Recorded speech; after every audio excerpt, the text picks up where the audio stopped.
কি গো, দেখো না বাইরে একটা শাড়িওয়ালা এসছে, দুটো শাড়ি নিয়েছি, একটা লাল আর একটা হলুদ, কোনটা নেব বুঝতে পারছি না। তুমি ওই লাল শাড়িটা নাও। লাল শাড়িটার মধ্যে বেশ একটা ব্যাপার আছে, আর লাল শাড়িটা পরলে তোমাকে হেভি দেখতে লাগবে। তুমি লাল শাড়িটাই নাও।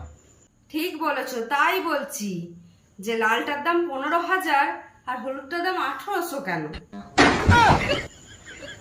তুমি বিশ্বাস করো, হলুদ শাড়িটা লাল শাড়িটার থেকে অনেক বেটার, অনেক বেটার। আমার মাথা দিপি দিয়ে বলছি, তুমি হলুদ শাড়িটা নাও।